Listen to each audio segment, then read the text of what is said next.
Hello and happy birthday to all my beautiful Capricorns out there, and also a happy new year, happy January. So let's go ahead and get started for our January 2025 tarot card reading and see what comes through. If you are interested in booking a Zoom session with me, I do have spots available for January, so I'll put the link down below. So if you want to do that, you are more than welcome. So let's go ahead and get started here. We have this Prometheus card which says sacrifice, which tells me that there might be something, Capricorn, that you are needing to eliminate, walk away from. And this is a continued, if I could talk, a continued theme that I don't think is really going to let up throughout 2025. Not to get too ahead of ourselves here, but just to kind of give you a broad sense of what's going on this year. Your ruling planet Saturn is in Pisces, and throughout the course of the year, it's going to not only be getting closer to Neptune, which is a planet of sacrifice, but also it's going to be in a tight conjunction, meaning right there, right on top of each other, as they both dip into Aries together. Now, this is such a significant astrological moment, and it makes sense that we're starting to build up to that even as early as January. And Neptune is really demanding that we kind of get out of our own way a lot and we rewrite the rule book. We stop living according to our old life, according to our old thoughts, according to the old ways, and we start adopting new ways. And it is going to require sacrifice, walking away, turning our backs on things, leaving things, selling things off, whatever the case is, for the sake of this new beginning to really occur. And we've had a lot of change the past couple of years with Pluto going back and forth in and out of Capricorn, but we're still not quite there yet in terms of I think we're starting to see the light. I think we're starting to feel a lot less resistance because now Pluto is in Aquarius, but we're going to start feeling even less and less resistance as the year goes on. And it is going to ask us to make these sacrifices. So let's see what else comes through. No, this is fine. We'll do this card. Let's see. Emotions are running high. Okay. I just think we're determined. And if we think emotion, there could be some sadness, there could be some, excitement or whatever, but I think it's more ambition to the future. And that's really where that emotion comes from. It comes from the drive that we have, the craving that we have for some kind of new life. And again, I use that in a very broad sense. It could mean something small for you. It could mean something really big for you. I know not every single one of you is wanting to completely wipe the slate clean in every area, but there might be one specific area where you are just really in the mood to power through here. So let's see what else comes out. Now with the tarot cards. So we start with the Knight of Cups. Okay. So, Knight of Cups running straight into the Knight of Swords, giving two completely different temperaments, okay? The Knight of Cups is a little more nonchalant, less time pressure, more romantic in their approach, a lot more optimistic and idyllic. Now, the Knight of Swords can also have a lot of optimism, but there's a lot of impatience there with the Knight of Swords. And there's a lot of kind of aggression toward the goal. Now, this does seem like two people coming together. And I think for the most part, there's a lot of similarities. So as you come together with people, as you collaborate, as you talk to people, as you work on projects, or, maybe it's a romantic partner or whatever, Capricorn, it just feels like, it's like you're both headed in the same direction. You both really want the same things and you both really want it together. But you're going to have to work out these differences because it's going to be really hard to mesh.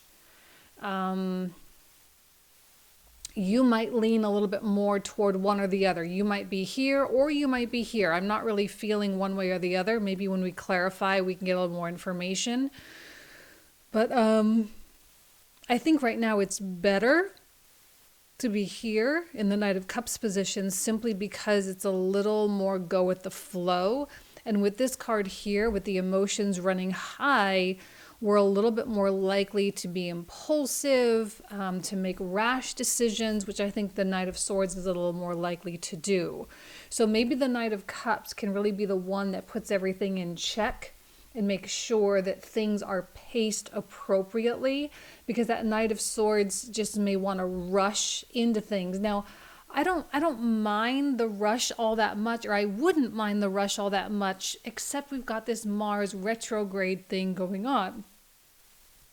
Mars retrograde is going to retrograde back into Cancer, which also may activate a lot of emotion, especially if Mars pre-shadow, which was the time before he entered retrograde, if that pre-shadow phase brought out a lot of challenges, then this is certainly a time where you can work through those, you can talk through those, but yet still there's a lot of vulnerability.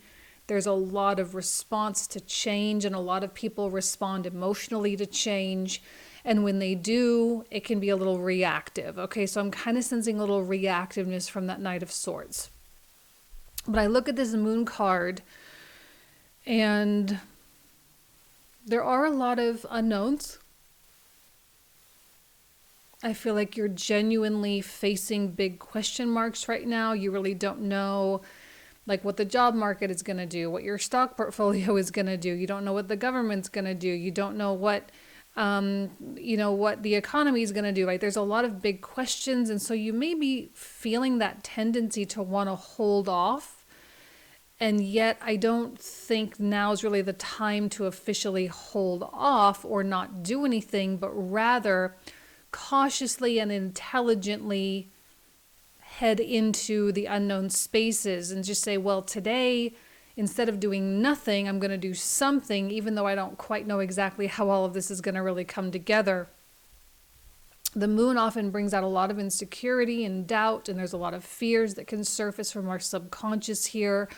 But that's really what I think Mars in Cancer is helping us deal with. I'm sorry if I'm yawning, you guys. I'm on a medication for my kidney issues that I have, and I'm not like tired, like I feel fine. It's just there's a breathing issue, so it's like shortness of breath. So that's why, like, if I'm doing that, that's what's going on. Okay, so I feel like people think I'm just sitting here yawning all day. It's just a shortness of breath issue. But anyways, so I feel like you have this. There's a lot of stuff surfacing. There's a lot coming up for you.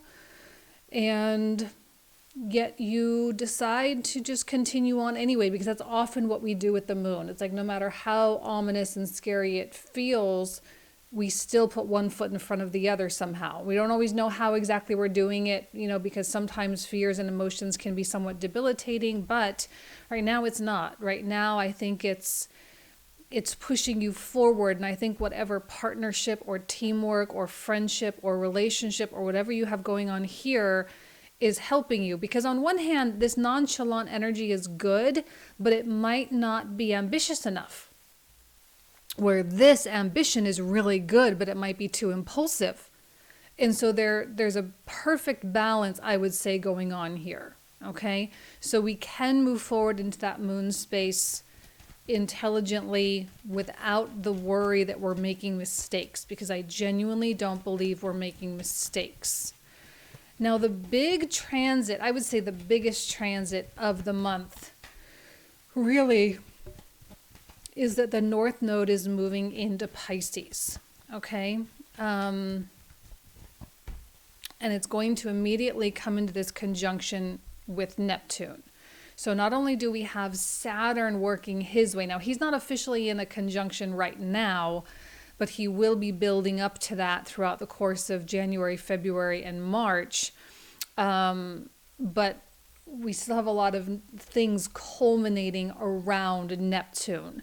That's why the Sacrifice card does not surprise me in the least, simply because Neptune demands that kind of thing.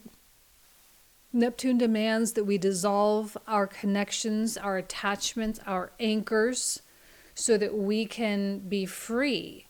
Neptune is a spiritual, I don't know if I want to call him like spiritual. I would say he's just there to really remind us that everything is temporary.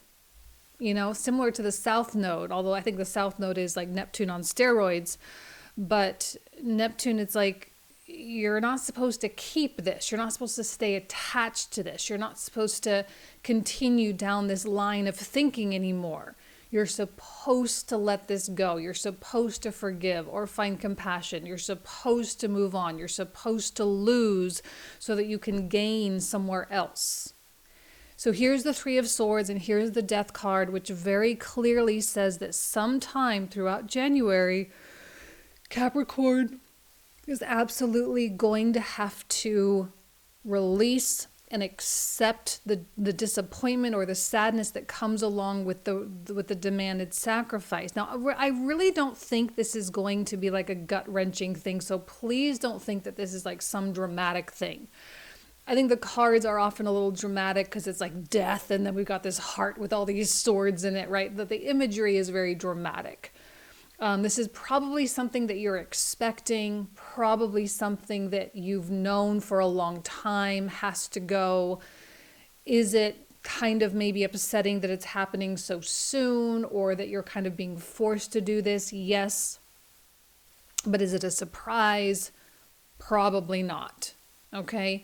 And I think Capricorn embraces this quite well because of that knowing, and because it's like, well, it's now or never. I mean, I should do it now. I should do it now. It's the perfect time. We have the astrological environment to support that. It's kind of pressing for that.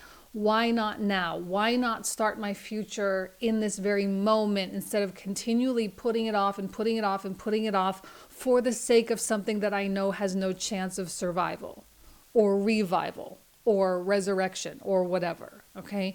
So we're not trying to hold on or trying to keep anything intact that is trying so desperately to dissolve.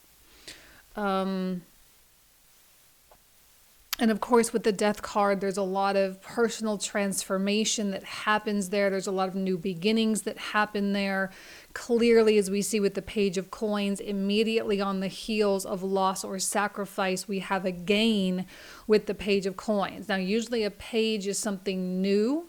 There's new contact, there are new offers, there's new communications, there's new people. So those are always welcome when we've had we've had something go out. Now we have to fill in that void, and here it is immediately filling that void. Do you know exactly how this is going to all go down? No, definitely not with that Moon card. You don't know how it's going to go down. You know what the outcome is with that page.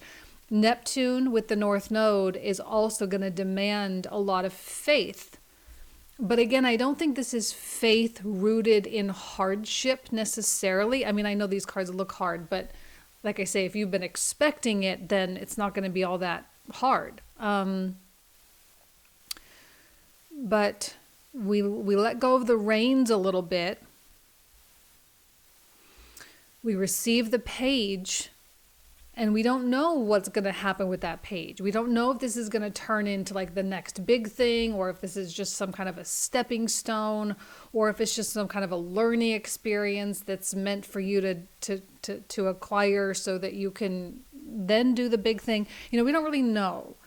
So the page has an air of mystery around it as well. And so I think you cautiously and yet optimistically still take it.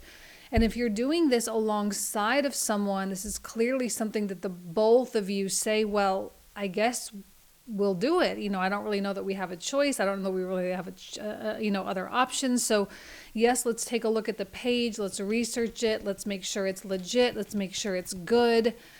And then we can go from there. See, there's the caution with the Four of Cups.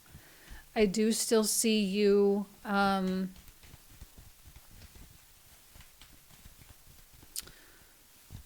of resistant there.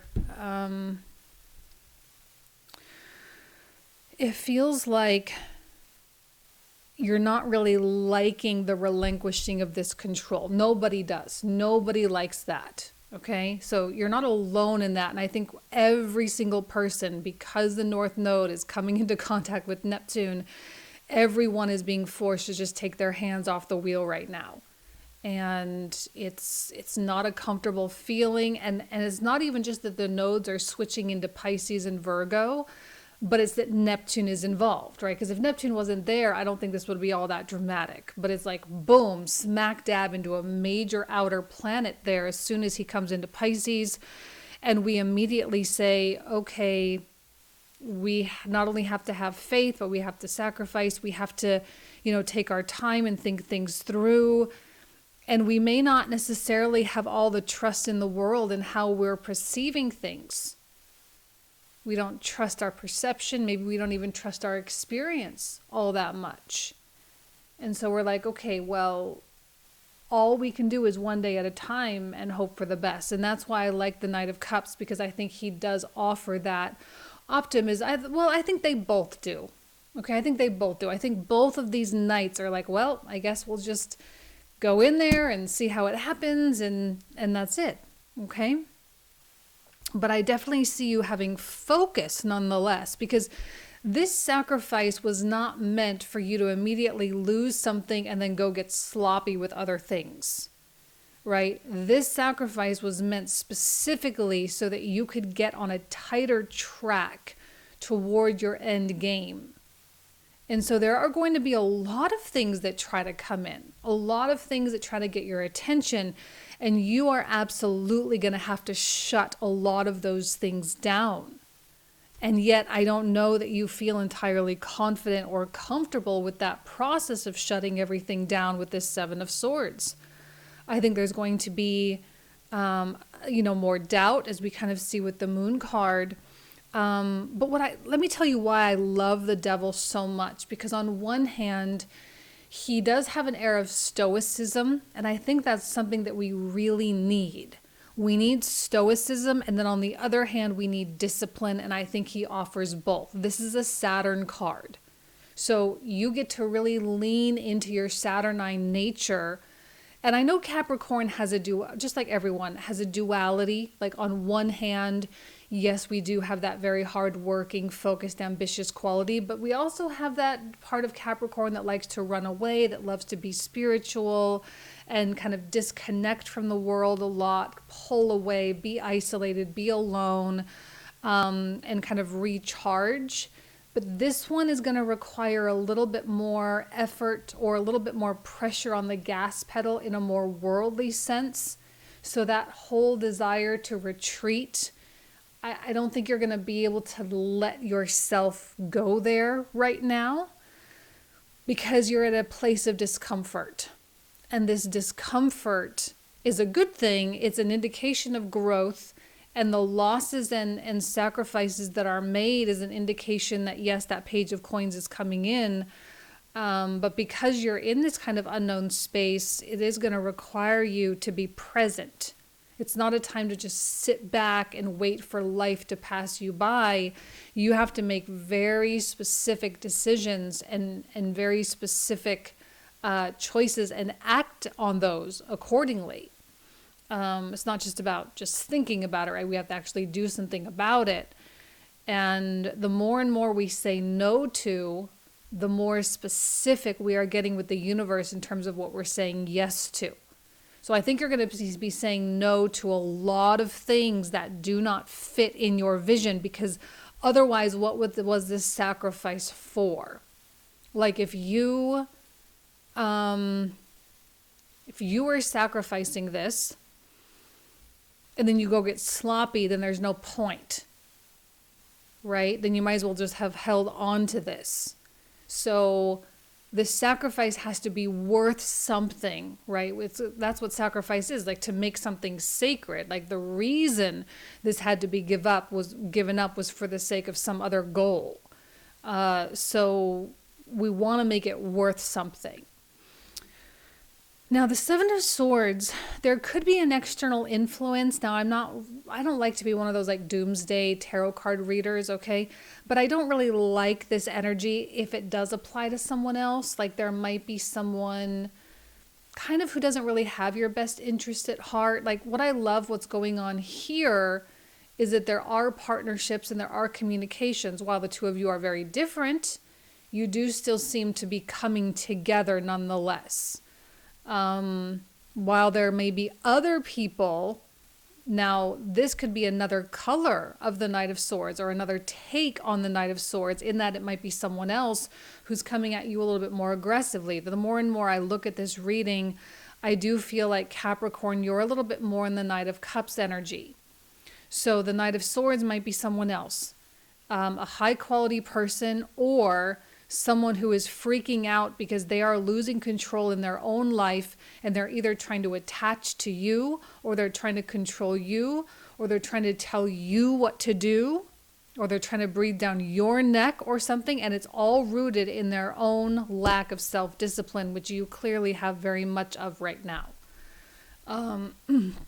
So the name of the game here is to recognize that emotions are running high for everyone.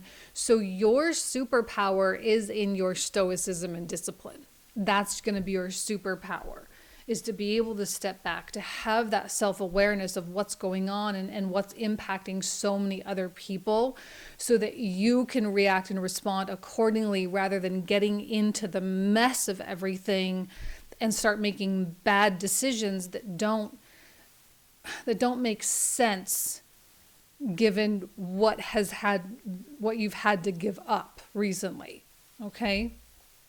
So pay attention to other people, other people's motives, other people's emotional states. Really ask yourself, where are they coming from? Why are they doing this? Why are these things being said? And then you can really start to proceed from an empowered place. Keep in mind that end of February, we have end of January, I'm so sorry. End of January, Venus is going to start entering her pre-shadow phase. So not only will we have Mars in his retrograde, but now Venus is starting to retrograde as well. Now she doesn't officially retrograde until March, but throughout all of February, she will be pre-shadow. So we're going to start to see the challenges that will come up there. And she's going between Pisces and Aries. So she'll be in Pisces when she starts her pre-shadow, and then she'll move into Aries, and then it's 10 degrees of Aries where she officially retrogrades on March 1st. Okay? All right, Capricorn, I'm going to clarify all these. So for those of you who are new, we're going to pull out like 27 more cards. We're going to cover those in the comprehensive reading. The link for that will be in the description box in the comment thread down below if you want to join us. We use, like I say, 25 to 30 extra minutes about this, so it's like a whole separate reading, so we get a little bit more detailed with everything. So let's see what comes through for you, Capricorn, starting with the Knight of Cups, Page of Swords. Okay, I'm loving the openness there. Okay, yeah, see, there's just a really good energy about the Knight of Cups. It's not stressed at all. Now this guy, okay, yes. And we have the Devil, and then we also have the Three of Wands. Okay. So for the Moon, oh my gosh, I don't know why I'm dropping all these cards.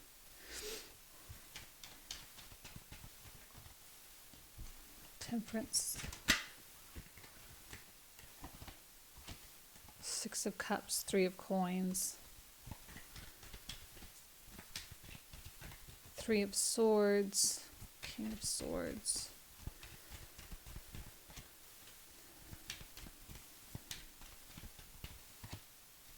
oh my goodness, a lot of masculine energy with that Three of Swords.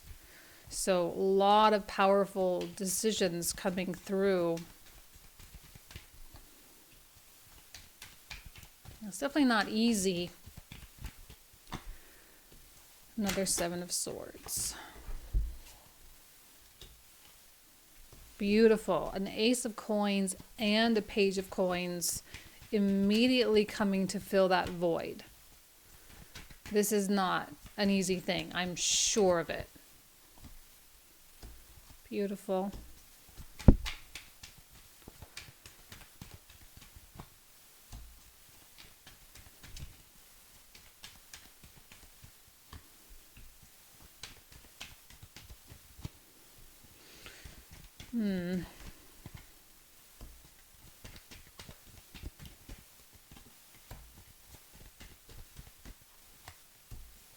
Okay, Four of Wands, Queen of Coins, and last but not least, another page. All the pages. All right, Capricorn, this is where we're going to pick up in the comprehensive. So if you want to join, you are more than welcome. Thank you so much. Have an amazing month. And again, happy birthday. Talk to you soon.